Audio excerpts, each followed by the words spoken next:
Okay. You can plap with me in the classroom. Assalamualaikum warahmatullahi wabarakatuh. Hai, apa kabar Anda semuanya? Semoga selalu sehat dan tetap semangat, juga optimis dalam menjalani hari-hari ke depannya. Kembali saya Ika Wulandari menjumpai Anda melalui YouTube channel ini. Kali ini saya akan membahas secara singkat mengenai penyebab-penyebab kenapa kita masuk dalam daftar senarai hitam atau blacklist di Malaysia ini. Tentunya bikin sedih ya kalau sampai kita masuk daftar blacklist. Tapi mau bagaimana lagi, itulah resiko yang harus kita terima karena melanggar hukum dan aturan di negara Malaysia ini. Nah, kenapa sih seseorang ini bisa masuk dalam senarai hitam atau blacklist di Malaysia? Ada beberapa faktornya. Kalau gitu langsung kita bahas ya.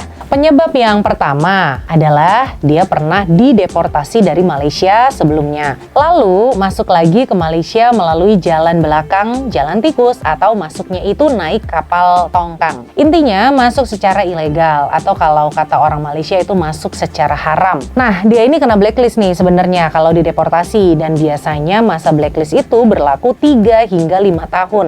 Belum selesai masa blacklistnya, dia tetap bandel masuk lagi ke Malaysia, padahal masih aktif blacklistnya. Bisa ketahuan statusnya pernah diusir dari Malaysia. Nah, orang yang begini nih biasanya bermasalah lagi. Jadi yang saat ini merasa status blacklistnya aktif, segeralah ikut rekalibrasi pulang sebelum Anda mendapat hukuman yang lebih berat lagi. Kalau rekalibrasi tenaga kerja tentu tidak bisa. Kan salah satu syarat untuk ikut rekalibrasi tenaga kerja itu adalah orang yang tidak masuk daftar blacklist. Kemudian kategori yang kedua, pernah ikut pemutihan sebelumnya dan masa blacklistnya juga belum selesai, tapi masuk lagi lewat belakang. Itu adalah penyebab kedua kenapa Anda di blacklist. Kemudian kategori blacklist yang berikutnya adalah pekerja migran Indonesia yang awalnya punya permit tapi dia lari atau kabur dari majikannya dan majikannya melaporkan dia kepada jabatan immigration. Hal ini akan menyebabkan Anda juga di blacklist. Jadi kalau ada yang merasa pernah lari dari majikannya saat ini,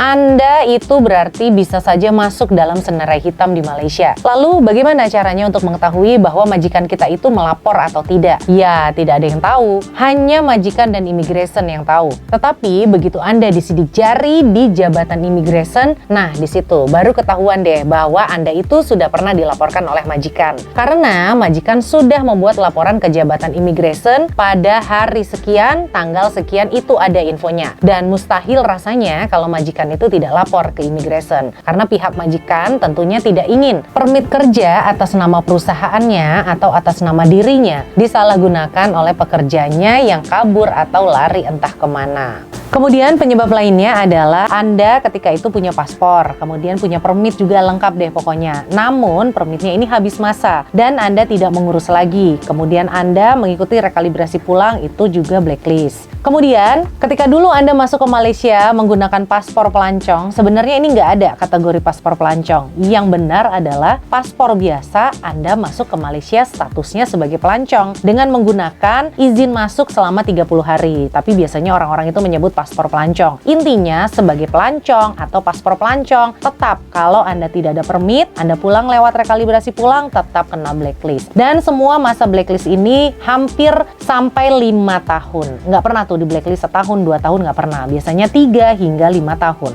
Jadi seperti saya katakan, segeralah mengikuti program rekalibrasi pulang yang sampai saat ini hanya sampai 31 Desember 2021 saja. Karena belum ada informasi bahwa rekalibrasi pulang ini akan diperpanjang. Kalau mau lewat udara ya hanya bisa lewat bandara Jakarta saja. Mau lewat Medan nggak bisa, lewat Surabaya nggak bisa, mau lewat Bali nggak bisa, apalagi mau lewat bandara-bandara kecil seperti lewat Jogja, Makassar, Palembang, itu tidak bisa. Dulu iya, sebelum zaman COVID mendera kita semua bandara dibuka. Banyak sekali jalur untuk masuk ke Malaysia atau keluar Malaysia menggunakan pesawat terbang. Sekarang sudah tidak bisa lagi. Oleh sebab itu, mari kita manfaatkan kesempatan rekalibrasi pulang ini sebaik-baiknya. Jadi sekian ulasan singkat mengenai penyebab-penyebab kenapa kita di blacklist. Saya Ika Wulandari mengucapkan terima kasih. Wassalamualaikum warahmatullahi wabarakatuh. Sampai ketemu lagi di konten-konten berikutnya.